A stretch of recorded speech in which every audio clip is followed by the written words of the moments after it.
passe maintenant à la pluriactivité en droit de la sécurité sociale versus le détachement en droit du travail avec Élodie Bosseno, chargée de mission à la division des affaires communautaires et internationales, direction de la sécurité sociale. C'est à vous. Je vous remercie. Donc bonjour à tous et à toutes. Je voulais tout d'abord rappeler rapidement le cadre européen en matière de coordination de sécurité sociale. Donc c'est effectivement le règlement de base 883-2004 et son règlement d'application 987-2009. Donc la révision est actuellement en cours et ils font partie du paquet mobilité qui a été évoqué tout à l'heure par mes collègues des transports. Donc effectivement, quand on parle de détachement, on peut se référer plus facilement aux directives 96, 2014 et 2018 qui sont plus connues, mais qui appartiennent en fait à la sphère droit du travail, auquel on a fait également beaucoup référence lors des précédentes interventions. Il faut savoir que les sphères travail et sphères sécurité sociale, elles sont autonomes juridiquement et que leur contenu et leur évolution se distinguent sur certains points. Même si ça n'empêche pas la recherche d'une cohérence sur laquelle je reviendrai. Donc ces règlements de coordination de sécurité sociale, il faut savoir qu'ils sont plus anciens, puisqu'ils datent des années 70. J'ai fait le choix de vous épargner les versions antérieures des règlements actuels, même si elles prévoyaient des dispositions spécifiques en matière de transport, qui continuent à s'appliquer aujourd'hui, notamment pour les contrats de travail qui ont été conclus avant 2012. Donc sur ces règlements de coordination de sécurité sociale, leur objectif c'était et c'est toujours d'assurer la continuité de la protection sociale des personnes mobiles et d'éviter des complexités administratives. Ces règlements européens sont construits autour d'une pierre angulaire qui est le fameux principe d'unicité de la législation applicable, et c'est une grande différence avec le droit du travail, puisque ça signifie qu'un travailleur mobile est affilié à un seul régime de sécurité sociale. Et on applique le principe de territorialité, donc le travailleur est normalement affilié dans l'État dans lequel il exerce son activité.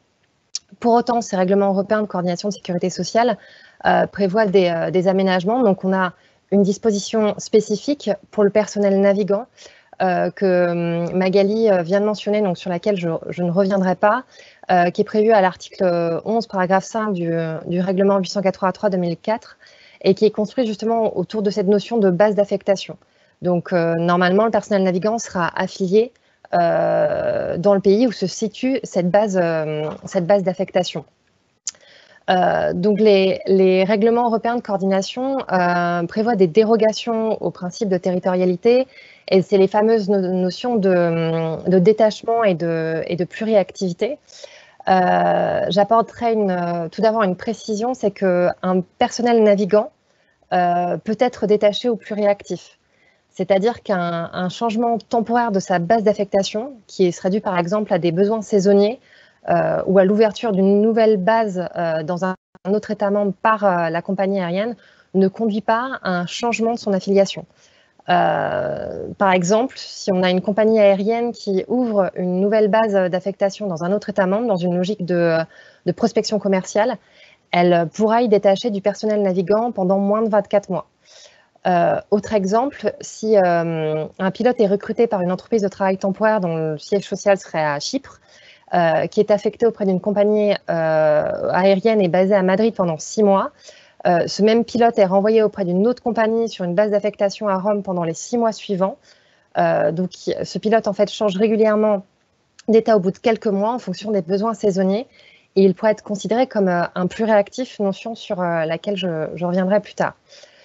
Donc, comme je l'indiquais, les règlements prévoient 2 types de dérogations. Donc, la première dérogation, c'est le détachement, qui est prévu à l'article 12 du règlement 883-2004 et dont les conditions sont précisées à l'article 14 du règlement 987-2009. Et c'est une notion qui est différente à celle qui existe en droit du travail. C'est-à-dire que les conditions à respecter sont parfois similaires ou identiques, mais parfois aussi elles divergent. Donc, on a des conditions qui sont similaires entre le droit du travail et le droit de la sécurité sociale. Par exemple, l'exigence de maintenir un lien de subordination ou l'exercice habituel d'une activité substantielle de l'employeur dans l'état dans lequel il est établi, qui est l'état d'envoi.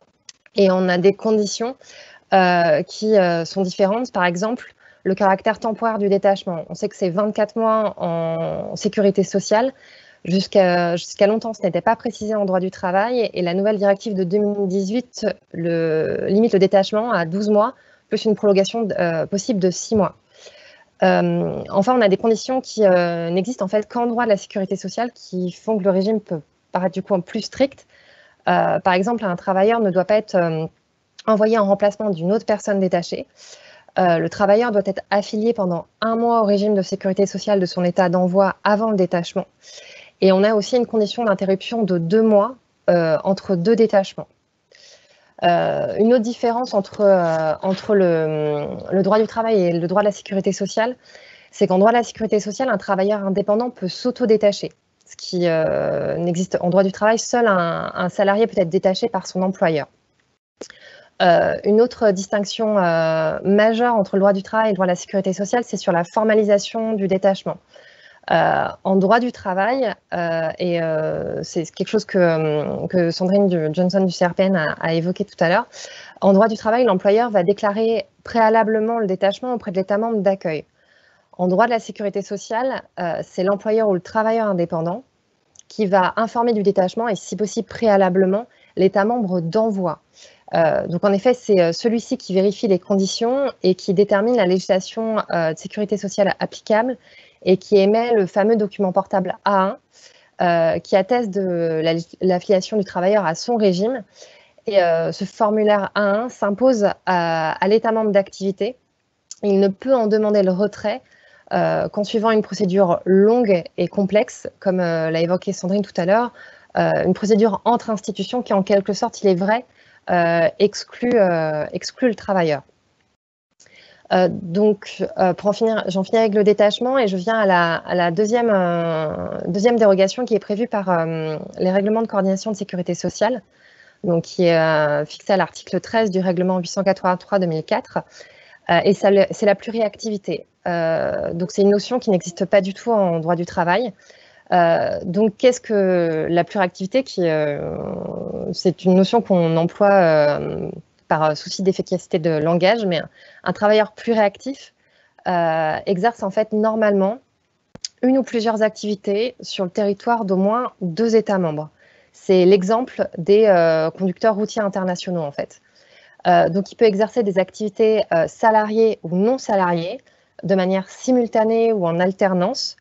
Et dans le cas d'un travailleur salarié, il peut être employé par un ou plusieurs employeurs qui sont situés sur un seul ou plusieurs territoires. Donc, il y a plusieurs critères qui ont été fixés, qui interviennent pour déterminer la législation de sécurité sociale qui est applicable à un pluriactif.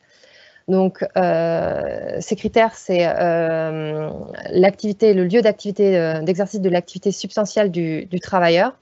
Donc, on va regarder son temps de travail ou la rémunération. Donc, on comprend bien que c'est difficile, par exemple, pour un conducteur routier international. Donc, on va pouvoir regarder les opérations de chargement ou de déchargement. On va prendre en compte aussi la résidence du travailleur et également le siège social de son ou de ses employeurs quand il s'agit d'un salarié. Donc, pour distinguer la pluriactivité du détachement, toujours en sécurité sociale, c'est que la pluriactivité n'est pas limitée dans le temps, contrairement au détachement. Toutefois, pour déterminer la législation de sécurité sociale applicable en matière de pluriactivité, on va tenir compte de la situation future du travailleur au cours des 12 mois civils à venir. C'est une durée qui est prévue par les règlements, précisément l'article 14 du règlement 987/2009. À défaut, on prendra en compte les 12 mois précédents, et sauf à ce qu'il y ait un changement substantiel, par exemple le changement de résidence du travailleur au cours de ces 12 mois, il n'y aura pas de réexamen de la législation de sécurité sociale applicable. Et donc, comme je l'indiquais, cette notion n'existe pas en droit du travail, et donc un travailleur pluriactif au sens de la sécurité sociale pourrait être considéré comme un travailleur détaché en droit du travail. Effectivement, on a constaté en sécurité sociale des zones de fuite entre le détachement et la pluriactivité ces dernières années, avec une explosion du phénomène de la pluriactivité. Sandrine Johnson l'a également évoqué. Ça peut s'expliquer par des critères qui sont de détermination de la législation de sécurité sociale applicable qui sont complexes. et qui pourrait permettre plus facilement des contournements frauduleux par des entreprises qui sont peu vertueuses. J'ajoute juste un élément que j'ai oublié de mentionner plus tôt. On se pose toujours la manière de distinguer le détachement de la pluriactivité en droit de la sécurité sociale. En fait, la pluriactivité, il faut regarder le caractère habituel, c'est-à-dire que exercer une activité dans différents États membres, ça fait partie des modalités et du schéma de travail même du travailleur pluriactif. Et c'est en ça qu'on la distingue du détachement en sécurité sociale.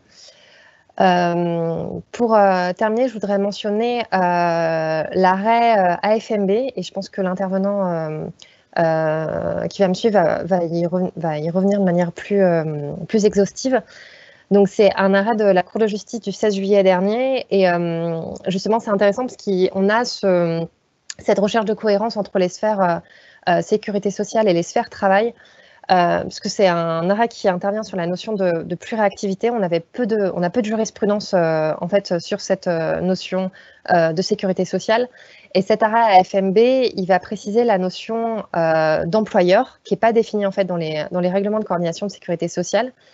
Et le juge communautaire en fait va étendre son interprétation, qui est habituellement utilisée en droit du travail, justement à la législation de sécurité sociale, et en particularité à la situation de pluriactivité. Donc ça montre en fait, même si on a des sphères qui sont distinctes, ça montre en fait cette recherche de cohérence. Voilà, je suis allée un petit peu rapidement, mais n'hésitez pas si vous avez des questions.